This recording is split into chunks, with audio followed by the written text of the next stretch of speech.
Hi everyone, अब हम बात करते हैं ईएमआई यानी कि electromagnetic induction chapter 6 of class 12 physics. तो ईएमआई क्या है? Electromagnetic induction.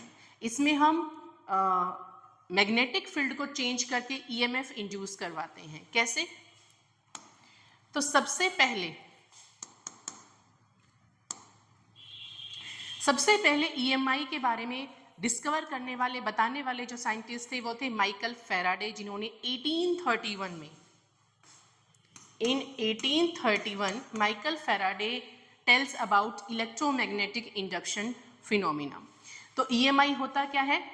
Whenever there is change in the magnetic flux, EMF is induced. अब बात आती है, what is magnetic flux? है क्या? तो what is magnetic flux?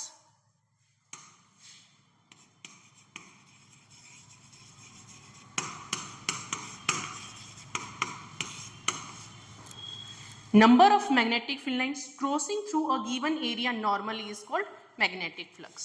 कितना number of magnetic field lines इस गिवन एरिया से पास हो रही है उसको मैग्नेटिक फ्लक्स कहते हैं। So number of magnetic field lines crossing और passing through a given area normally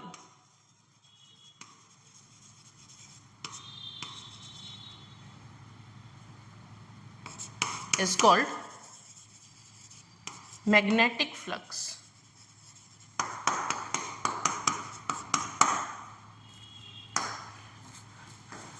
It is represented by the letter phi. Phi से इसको रिप्रेजेंट करते हैं, तो phi is equals to b vector dot a vector, यानी कि B A cos theta. आप theta की जगह ओमेगा टी भी यूज कर सकते हो, तो B A cos omega t. Omega is angular frequency, ठीक है। तो ये आपका कोई भी एक एरिया है इस तरीके का।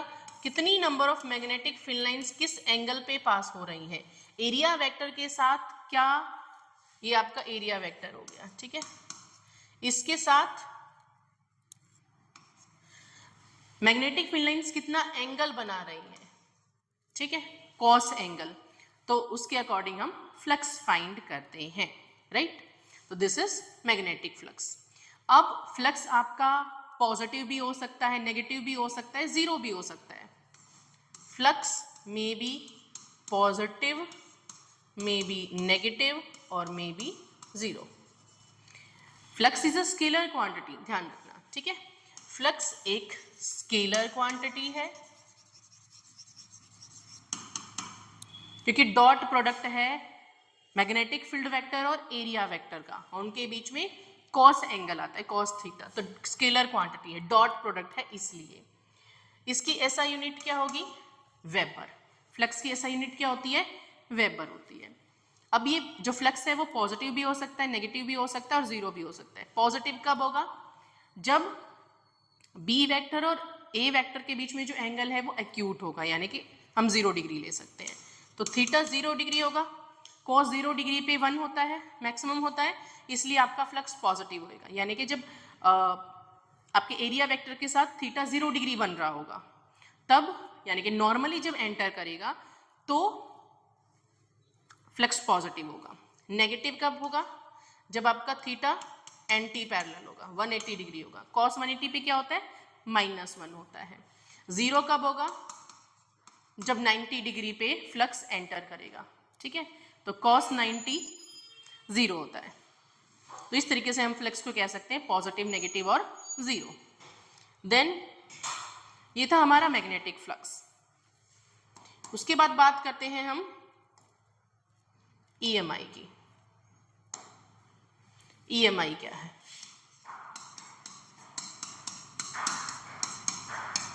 तो whenever magnetic flux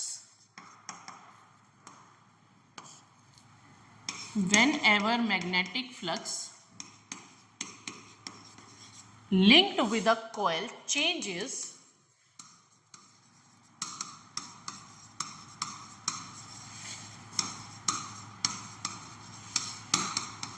and EMF is induced in the coil. जब भी मैग्नेटिक फ्लक्स एक कॉइल के साथ लिंक करेगा, चेंज होगा, EMF इंड्यूस होगी कॉइल में। तो ये लॉ हमें दिया था 1831 में माइकल फैराडे ने, ठीक है। उन्होंने EMI के 2 लॉज के बारे में बात की थी। अब ये जो EMI प्रिंसिपल है, ये यूज कहाँ कहाँ होता है? तो ये जो प्रिंसिपल है ये यूज होता है कुछ इलेक्ट्रिकल अप्लायंसेस में, ठीक है। जैसे यूज होता है ट्रांसफॉर्मर्स में, पता है आपको ट्रांसफॉर्मर्स का। उन ट्रांसफॉर्मर्स EMI पे, म्यूचुअल इंडक्टेंस पे बेस्ड होते हैं। जनरेटर्स में ये यूज होता है प्रिंसिपल, ठीक है। तो क्या कहा था फैराडे ने अपने 2 लॉज में? सबसे पहला लॉ उन्होंने दिया था Faraday's first law.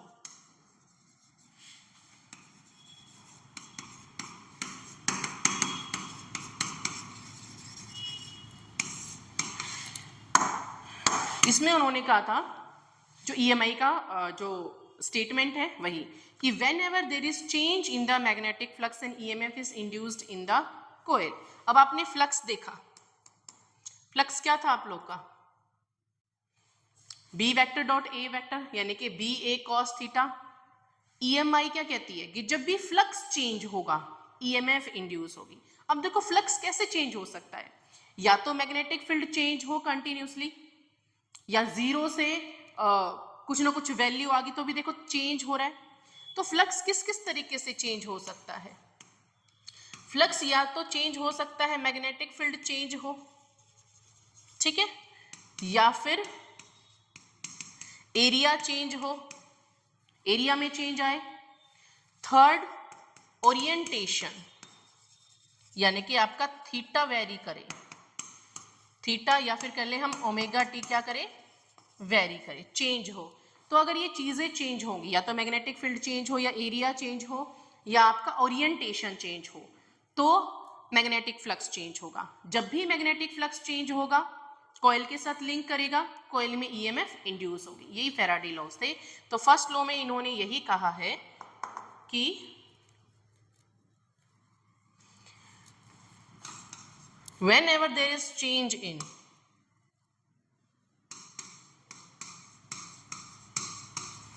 whenever there is change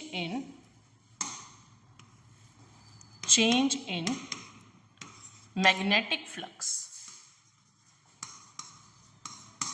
and EMF is induced in the coil, ठीक है। कैसे? हम डायग्राम की हेल्प से समझते हैं। देखो कैसे, ये हमारे पास एक कॉइल है जो गैल्वेनोमीटर से कनेक्ट है। हमारे पास आप यहाँ पे बार मैग्नेट ले रखी है, आप यहाँ पे करंट कैरिंग कॉइल भी ले सकते हो। तो देखिए, आपको पता है मैग्नेटिक फील्ड लाइंस की डायरेक्शन क्या होती है? आउटसाइड द मैग्नेट होती है नॉर्थ टू साउथ, ठीक है। आउटसाइड द मैग्नेट इनकी डायरेक्शन होती है नॉर्थ टू साउथ, इनसाइड होती है साउथ टू नॉर्थ, एक लूप बनता है, राइट। तो मैग्नेटिक फील्ड लाइंस नॉर्थ से निकलेंगी, कॉइल के साथ लिंक करेंगी, कॉइल के अंदर से number of magnetic field lines pass होंगी।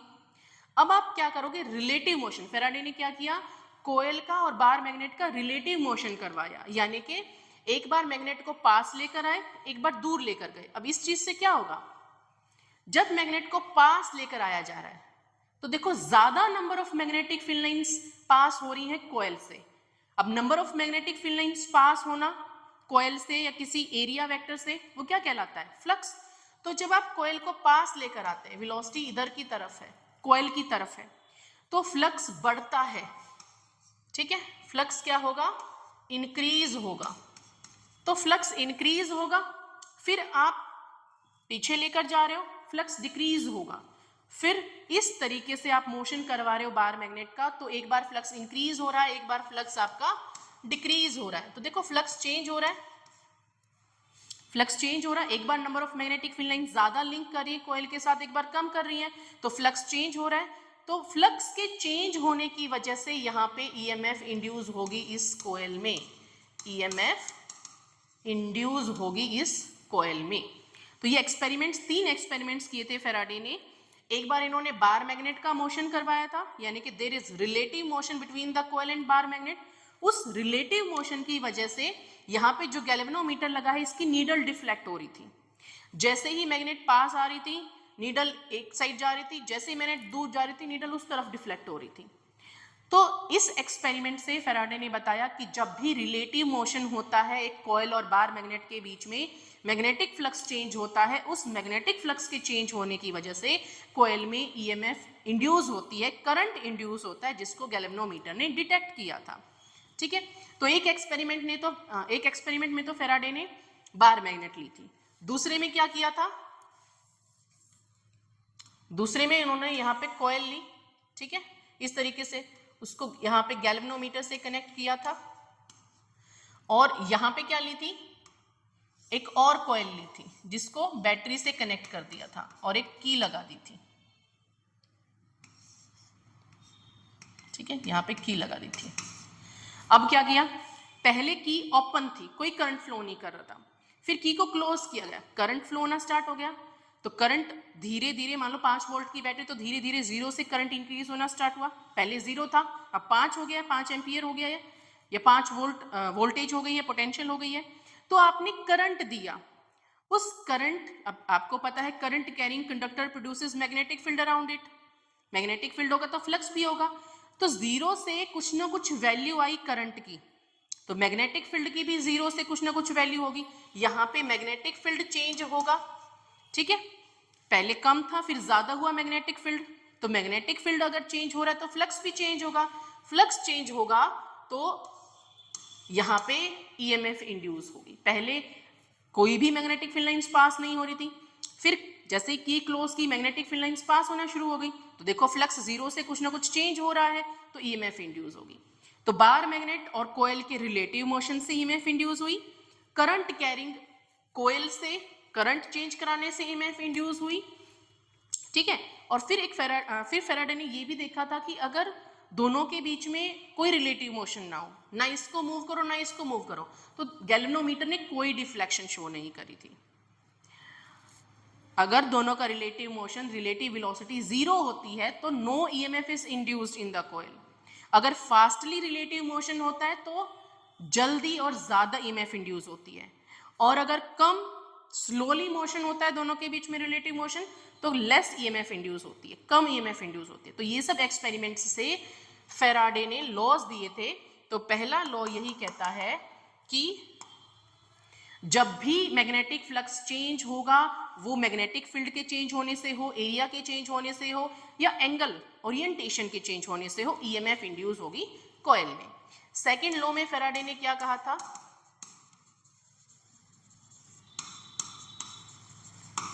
फेराडे सेकेंड लॉ क्या कहता है, अब किस रेट से चेंज होगी, जैसे भी मैंने आपको बताया, अगर रिलेटिव मोशन फास्ट होगा, जल्दी जो रेट ऑफ चेंज है वो फास्टली होगा तो ईएमएफ इंड्यूस भी ज्यादा होगी। रेट ऑफ चेंज अगर स्लोली होगा तो ईएमएफ इंड्यूस कम होगी। रेट ऑफ चेंज अगर 0 होगा तो नो ईएमएफ इज इंड्यूस्ड।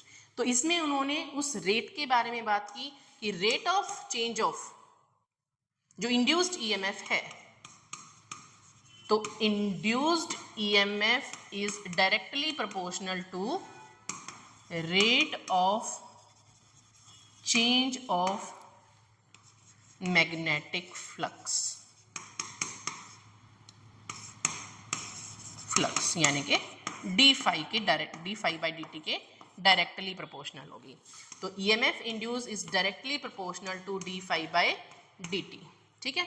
तो यहाँ से ईएमएफ इज इक्वल्स टू, अगर हम n नंबर ऑफ टर्न्स की भी बात करते हैं तो आता है n d phi by d t. हम यहाँ पे नेगेटिव साइन भी लेते हैं, वैसे नेगेटिव साइन आया है लेंजेस लॉ से कि जो ईएमएफ इंड्यूस हो रही है वो अपने ही कोज को अपोज करती है, यानी कि rate of change of magnetic flux की अपोजिट डायरेक्शन में ईएमएफ इंड्यूस होती है, उसको अपोज करती है। ये वाली बात हम लेंजेस लॉ में करेंगे। तो यहाँ पे फॉर्मूला हमारे पास आया EMF induced is equal to minus n d phi by d t, ठीक है। तो minus n d phi by d t. अब फ्लक्स कैसे चेंज हो सकता है, हमने देखा था एरिया को चेंज कर सकते हो, तो इसके डिफरेंट फॉर्मूलाज हो सकते हैं। EMF induced is equal to minus n, हम चेंज को लिख सकते हैं, पहले इनिशियल फ्लक्स था, फिर चेंज होके फाई टू हो गया, तो चेंज को हम लिख सकते हैं phi one minus phi two over d t. और क्या लिख सकते हो formula, EMF induced is equal to minus, अगर फ्लक्स की जगह हम वैल्यू क्या पुट कर सकते हैं, क्या होता है फ्लक्स आपका, बी ए कॉस थीटा या B A cos omega T, ठीक है। तो आप लिख सकते हैं B A cos omega T. अगर आपका थीटा चेंज हो रहा है तो ये चेंज होकर हो जाएगा आपका बी ए ओमेगा, आगे आ जाएगा साइन ओमेगा टी, ठीक है। माइनस साइन माइनस माइनस आपका प्लस हो जाएगा, एन यहां से फॉर्मूला आएगा एन, ये ओमेगा आगे आ गया, बी ए साइन ओमेगा टी, ठीक है। तो एक ये फॉर्मूला हो जाएगा नवाब वाला, ये जनरेटर में यूज होता है।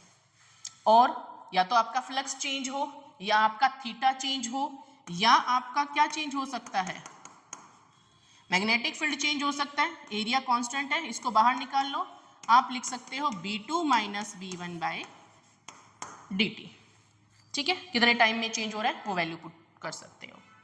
और क्या हो सकता है, देखो यहाँ पे इस फॉर्मूले में फ्लक्स चेंज हुआ, यहाँ पे आपका थीटा चेंज हुआ, ये फॉर्मूला आया, यहाँ पे मैग्नेटिक फील्ड चेंज हुआ, ये फॉर्मूला आया।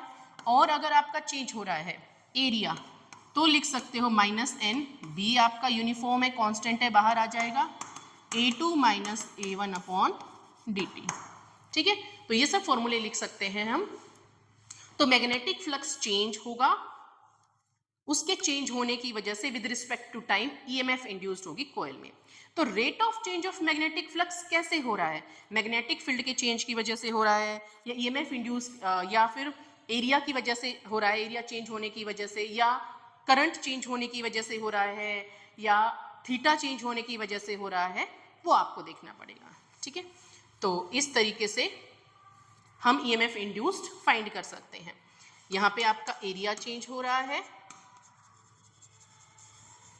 यहाँ पे आपकी ओरिएंटेशन चेंज हो रही है, यहाँ पे आपका फ्लक्स चेंज हो रहा है, और यहाँ पे आपका मैग्नेटिक फील्ड चेंज हो रहा था, ठीक है। तो इस तरीके से, तो एरिया चेंज का एक एग्जांपल की बात करते हैं। ये आपका यूनिफॉर्म मैग्नेटिक फील्ड है जो कि इनवर्ड्स जा रहा है, कई बार ये क्वेश्चन पूछा गया है। तो ये आपका यहाँ पे एक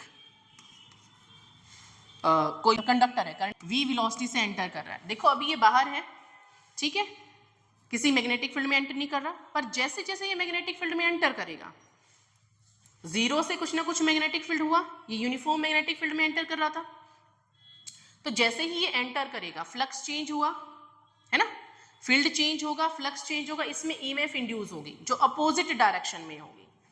फिर ये जब तक यहाँ पे मूव करेगा कांस्टेंट मैग्नेटिक फील्ड में कोई ईएमएफ इंड्यूस नहीं होगी। फिर ये बाहर जब निकल जाएगा तो भी देखो यूनिफॉर्म मैग्नेटिक फील्ड से मैग्नेटिक फील्ड जीरो हो गया, यहाँ फिर चेंज होगा, तो यहाँ पे ईएमएफ इंड्यूस होगी, यहाँ पे ईएमएफ इंड्यूस होगी। तो ये क्या चेंज हो रहा है, आपका जो कंडक्टर है उसके साथ साथ मैग्नेटिक फील्ड चेंज हो रहा है। तो मैग्नेटिक फ्लक्स चेंज होगा, फ्लक्स मैग्नेटिक फील्ड चेंज होगा, फ्लक्स चेंज होगा, ईएमएफ इंड्यूस होगी। तो इस तरीके से ईएमएफ इंड्यूस फाइंड की जाती है। अगले वीडियो में हम कुछ और क्वेश्चंस की बात करेंगे। तो यहाँ पे हम अपनी वीडियो को एंड करते हैं।